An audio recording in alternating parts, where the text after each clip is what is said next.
ಆಚಿ ಮಸಾಲ. ಎಂತ ಅಡಿಗೆಯ ರುಚಿಯಾಗೋ ರಹಸ್ಯವು 20 ರೂಪಾಯಿ. ನಾಡಿನೆಲ್ಲೆಡೆ ವರಮಹಾಲಕ್ಷ್ಮಿ ಹಬ್ಬವನ್ನು ಸಡಗರ ಸಂಭ್ರಮದಿಂದ ಆಚರಿಸಲಾಗ್ತಾ ಇದೆ. ಸಾಂಸ್ಕೃತಿಕ ನಗರಿ ಮೈಸೂರಿನ ಸಿದ್ಧಾರ್ಥ ಬಡಾವಣೆಯ ಪ್ರವೀಣ್ ಹಾಗೂ ಮಾಲಿನಿ ದಂಪತಿ ಮನೆಯಲ್ಲಿ ವಿಶೇಷವಾಗಿ ವರಮಹಾಲಕ್ಷ್ಮಿ ಹಬ್ಬವನ್ನು ಆಚರಿಸಲಾಗ್ತಾ ಇದೆ. ನನಗೆ ಅದೇ ನಿವಾಸದಲ್ಲಿದ್ದೇನೆ. ನೀವು ನೋಡ್ತಾ ಇರ್ಬೋದು, ಭೂವರಹ ಸ್ವಾಮಿ ಲಕ್ಷ್ಮೀ ಸಮೇತರಾಗಿ ಇರುವಂತಹ ಒಂದು ಪ್ರತಿಕೃತಿಯನ್ನು ಮಾಡಿ ಇವತ್ತು ಪೂಜೆಯನ್ನು ಸಲ್ಲಿಸ್ತಾ ಇರುವಂಥದ್ದು.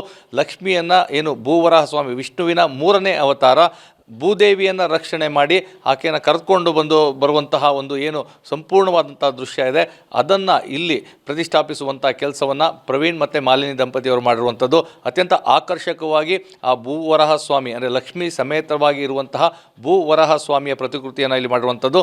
ಅಂದರೆ ಹಿರಣ್ಯಾಕ್ಷ ಏನು ಭೂದೇವಿಯನ್ನು ಅಪಹರಣ ಮಾಡಿಕೊಂಡು ಹೋಗಿರ್ತಾನೆ, ಆ ಸಂದರ್ಭದಲ್ಲಿ ವಿಷ್ಣು ಏನು ಈ ಒಂದು ವರಹ ಅವತಾರವನ್ನು ಎತ್ತಿ ಅಲ್ಲಿ ಹೋಗಿ ಯುದ್ಧವನ್ನು ಮಾಡಿ ಹಿರಣ್ಯಾಕ್ಷನ ಸಂಹಾರ ಮಾಡಿ ಭೂದೇವಿಯನ್ನು ರಕ್ಷಣೆ ಮಾಡಿ ಲಕ್ಷ್ಮೀ ದೇವಿಯಾಗಿ ಅಂದರೆ ಲಕ್ಷ್ಮೀ ಭೂವರಹ ಸ್ವಾಮಿಯಾಗಿ ಏನು ಪೂಜೆಯನ್ನು ಮಾಡಲಾಗ್ತದೆ, ಆ ಒಂದು ಪ್ರತಿಕೃತಿಯನ್ನು ಇವತ್ತು ಇಲ್ಲಿ ಪೂಜೆ ಸಲ್ಲಿಸುವಂಥ ಕೆಲಸವನ್ನು ಮಾಡಲಾಗ್ತದೆ. ನೀವು ಕೆಳಭಾಗದಲ್ಲಿ ನೋಡಿದ್ರು ಸಹ ಏನು ಸಮುದ್ರದಲ್ಲಿ ಆ ಭೂದೇವಿಯನ್ನು ಅಡಗಿಸಿಟ್ಟಿರುವಂಥದ್ದು, ಸಮುದ್ರದಲ್ಲೇ ವಿಷ್ಣು ವರಹ ರೂಪವನ್ನು ತೆಳೆದು ಆ ಒಂದು ಭೂದೇವಿಯನ್ನು ರಕ್ಷಣೆ ಮಾಡಿ ಲಕ್ಷ್ಮಿಯನ್ನು ಕಾಪಾಡುವಂಥದ್ದು, ಇವೆಲ್ಲವನ್ನು ಸಹ ಸೃಷ್ಟಿಸುವಂಥ ಕೆಲಸವನ್ನು ಮಾಡಿದರೆ.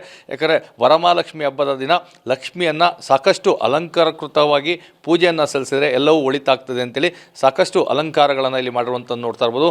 ಮೊದಲನೇದಾಗಿ ವರಾಹ ಸ್ವಾಮಿಯ ಸಂಪೂರ್ಣವಾದಂತಹ ಮೂರ್ತಿಯನ್ನು ನೋಡ್ಬೋದು. ಯಾಕಂದರೆ ಯಾವುದೇ ರೀತಿಯಂಥ ಭೂ ವ್ಯಾಜ್ಯಗಳಿರ್ಬೋದು ಅಥವಾ ಇವೆಲ್ಲವನ್ನೂ ಸಹ ವರಹ ಸ್ವಾಮಿಯನ್ನು ಪೂಜಿಸಿದರೆ ಬಗೆಹರಿಯುತ್ತೆ ಅನ್ನೋ ಒಂದು ನಂಬಿಕೆ ಇದೆ. ಅದರ ಜೊತೆಗೆ ಲಕ್ಷ್ಮಿ ಅಂದರೆ ಹಣಕ್ಕೆ ಅಧಿದೇವತೆ. ಸೊ ಹೀಗಾಗಿ ಎಲ್ಲವೂ ಸಹ ಒಳಿತಾಗ್ತದೆ ಅಂತೇಳಿ ಆ ಒಂದು ಭೂವರಹ ಸ್ವಾಮಿ ಜೊತೆ ಲಕ್ಷ್ಮಿಯನ್ನು ವರಮಹಾಲಕ್ಷ್ಮಿಯಾಗಿ ಪೂಜಿಸುವಂತಹ ಕೆಲಸಕ್ಕೆ ಮುಂದಾಗಿರುವಂಥದ್ದು.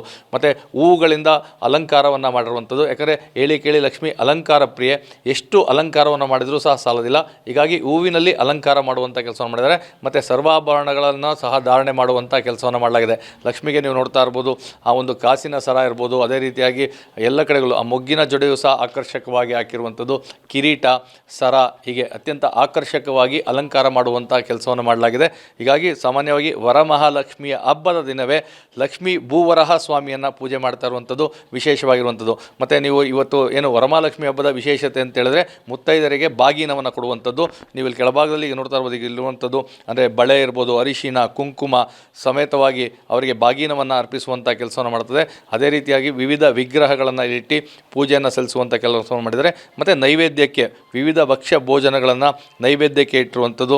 ಅದು ಕಡಲೆಕಾಳಿರ್ಬೋದು ಅಥವಾ ಚಕ್ಕಲಿ, ಒಬ್ಬಟ್ಟು, ಹೀಗೆ ರವೆ ಉಂಡೆ, ಹೀಗೆ ಎಲ್ಲ ರೀತಿಯಾದಂತಹ ವಿವಿಧ ತಿನಿಸುಗಳನ್ನು ನೈವೇದ್ಯದಲ್ಲಿ ಇಟ್ಟಿರುವಂಥದ್ದು.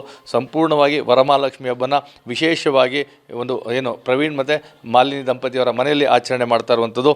ಈ ಬಗ್ಗೆ ಮಾತಾಡಲಿಕ್ಕೆ ಮನೆಯವರು ನಮ್ಮ ಜೊತೆಗಿದ್ದಾರೆ. ವಿಶೇಷವಾಗಿ ಪ್ರತಿ ವರ್ಷವೂ ಸಹ ಆಚರಿಸ್ಕೊಂಡು ಬರ್ತಾ ಇರುವಂಥದ್ದು. ಈ ಬಾರಿ ಲಕ್ಷ್ಮೀ ಭೂವರಹ ಸ್ವಾಮಿ ಏನಿದೆ ವಿಶೇಷ? ಇದು ವಿಶೇಷ ಹೇಗೆ ಅಂತಂದರೆ, ನನ್ನ ಮಕ್ಕಳು ಈ ಸರಿ ನರಸಿಂಹ ಮೂವಿ ನೋಡ್ಬೇಕಾದ್ರೆ ಆ ನರಸಿಂಹ ಮೂವಿಲಿ ಮೊದಲನೇ ಸೀನ್ ಬರೋದೇ ಇದ್ರದ್ದು ಚಿತ್ರಣ. ಆಗ ಭೂದೇವಿನೂ ಒಂದು ನಮ್ಮ ಲಕ್ಷ್ಮಿ ಅವತಾರ ಅಲ್ವಾ, ಹಾಗಾಗಿ ಈ ಬಾರಿ ನಾವು ಲಕ್ಷ್ಮೀನ ಭೂವರಹನಾಥ ರೂಪದಲ್ಲಿ ತರೋಣ ಅಂತ ಅಂದ್ಕೊಂಡು ಈ ರೀತಿ ಮಾಡಿದ್ವಿ. ಬೆಳಗ್ಗೆ 6 ಗಂಟೆಗೇ ಇವರು ಪುರೋಹಿತರು ಬಂದು ಅರ್ಚನೆ, ಅಭಿಷೇಕ ಎಲ್ಲ ಆಗಿದೆ. ಮುತ್ತೈದೆಯರಿಗೆ ಬಾಗಿನ ಕೊಟ್ಟಿದ್ದೀವಿ. ಅತ್ಯಂತ ವಿಶಿಷ್ಟವಾದಂಥ ಅಲಂಕಾರ ಇದೆ. ಯಾಕಂದರೆ ಭೂವರಹ ಸ್ವಾಮಿಯನ್ನು ಚಿತ್ರಣ ಮಾಡುವಂಥದ್ದು ಸಾಕಷ್ಟು ಕಷ್ಟಕರವಾದಂಥ, ಅದರಲ್ಲೂ ಲಕ್ಷ್ಮಿಯನ್ನು ಆತ ಇರುವಂಥದ್ದು ಹೇಗೆ, ಎಷ್ಟು ದಿನ ತೊಗೊಳ್ತು, ಯಾರೆಲ್ಲ ಸೇರಿ ಮಾಡಿದ್ರಿ? 25 ಡೇಸ್ ಮೇಲೆ ತೊಗೊಂಡಿದೆ. ಎಲ್ಲರೂ ಆಂಟಿ, ನಾನು, ಅಕ್ಕ, ಇವರು, ನನ್ನ ತಮ್ಮಂದಿರೋ, ಅಮ್ಮ ಎಲ್ಲರೂ ಸೇರ್ಕೊಂಡು ಮಾಡಿರೋದು. ಆಮೇಲೆ ಫಸ್ಟ್ ಕಾರ್ಡ್ಬೋರ್ಡ್ ಮತ್ತು ನೇಚರ್ ಫ್ರೆಂಡ್ಲಿ ಇರಬೇಕು. ಕಾರ್ಡ್ಬೋರ್ಡ್ ಮತ್ತು ಇದು ಬಿದ್ರು ಕಡ್ಡಿ ಬರುತ್ತಲ್ಲ, ಅದರಿಂದನೇ ಮಾಡಿರೋದು. ಅದೇ ಫುಲ್ಲು ಪೇಂಟ್ ಎಲ್ಲ ನಾವೇ ಮಾಡಿರೋದು. ಇದೆಲ್ಲನೂ ಇಲ್ಲ, ಎಲ್ಲ ನಾವೇ ಸೇರ್ಕೊಂಡು ಮಾಡಿರೋದು. ಹೇಳಿ ಕೇಳಿ ಲಕ್ಷ್ಮಿ ಅಲಂಕಾರ ಪ್ರಿಯ, ಎಷ್ಟೇ ಅಲಂಕಾರ ಮಾಡೋದು ಸಾಲೋದಿಲ್ಲ. ಹೂವಿನ ಅಲಂಕಾರ ಇದೆ, ಆಭರಣಗಳ ಅಲಂಕಾರ ಇದೆ, ಸೊ ನೈವೇದ್ಯಗಳಿರುವಂಥದ್ದು, ಮುತ್ತೈದರಿಗೆ ಬಾಗಿನ ಕೊಡುವಂಥದ್ದು ಹೇಗೆ ನಡೀತಾ ಇದೆ?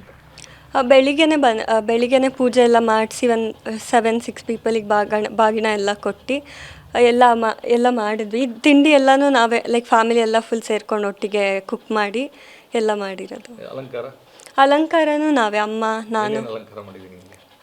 ಅದು ಮಲ್ಲಿಗೆ ಹೂವು ಹಾಕಿದ್ದಾರೆ, ಆಮೇಲೆ ಜ್ಯುವೆಲ್ರೀಸ್ ಹಾಕಿದ್ದಾರೆ, ಇದು ಲೋಟಸ್ ಫ್ಲವರ್ಸ್ ಹಾಕಿದ್ದಾರೆ.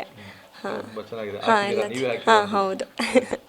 ಪ್ರತಿ ವರ್ಷವೂ ಸಹ ವಿಶೇಷವಾಗಿ ವಿಭಿನ್ನವಾಗಿರುತ್ತೆ. ಏನೆಲ್ಲ ಪ್ರಾರ್ಥನೆಗಳಿರುತ್ತೆ ಅಂತ ಸರ್? ಲಕ್ಷ್ಮೀ ಪೂಜೆ ಅಂದರೆ ಮನೆಯವ್ರಿಗೆ, ಮನೆಯ ಲಕ್ಷ್ಮಿನ ಖುಷಿ ಪಡಿಸಿದ್ರೆ ಜೀವನ ಪರ್ಯಂತ ಖುಷಿಯಾಗಿರ್ಬೋದು ಅಂತ ಎಲ್ಲ ಅವ್ರಿಗೋಸ್ಕರನೇ ಪೂಜೆ ಆಗಿದೆ ಸರ್. Thank you sir.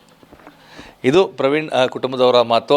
ಏನು ಲಕ್ಷ್ಮಿಯ ಆರಾಧನೆಯಿಂದಾಗಿ ಸಕಲವೂ ಒಳಿತಾಗ್ತದೆ, ಅದರಲ್ಲೂ ಮನೆ ಲಕ್ಷ್ಮಿಯರನ್ನು ಸಂತೃಪ್ತರನ್ನಾಗಿಸಿದರೆ ಜೀವನ ನೆಮ್ಮದಿಯಿಂದ ಸಾಕ್ತದೆ ಅನ್ನೋ ಒಂದು ಮಾತುಗಳನ್ನ ಹೇಳ್ತಾರಂಥದ್ದು. ಹೀಗಾಗಿ ಪ್ರವೀಣ್ ಅವರ ಮನೆಯಲ್ಲಿ ವಿಶೇಷವಾಗಿ ಈ ಒಂದು ಏನು ಲಕ್ಷ್ಮೀ ಭೂವರ ಸ್ವಾಮಿಯ ವ್ರತ ಏನಿದೆ ಸಾಕಷ್ಟು ಶ್ರದ್ಧಾಭಕ್ತಿಗಳಿಂದ ನೆರವೇರುವಂಥದ್ದು. ಖಂಡಿತವಾಗಿಯೂ ವರಮಹಾಲಕ್ಷ್ಮಿ ಎಲ್ರಿಗೂ ಸಹ ಒಳಿತನ್ನು ಮಾಡಲಿ, ನಾಡು ಸುಭಿಕ್ಷವಾಗಿರಲಿ, ಎಲ್ಲೆಡೆ ಶಾಂತಿ ನೆಲೆಸಲಿ, ಮಳೆ ಬೆಳೆಯಾಗಿ ಎಲ್ಲವೂ ಸಮೃದ್ಧಿಯಾಗಿರಲಿ ಅನ್ನೋದೇ ಎಲ್ಲರ ಆಶಯ. ಕ್ಯಾಮ್ರಾ ಪರ್ಸನ್ ಜೀವನ್ ಜೊತೆ ರಾಮ್, TV9 ಮೈಸೂರು.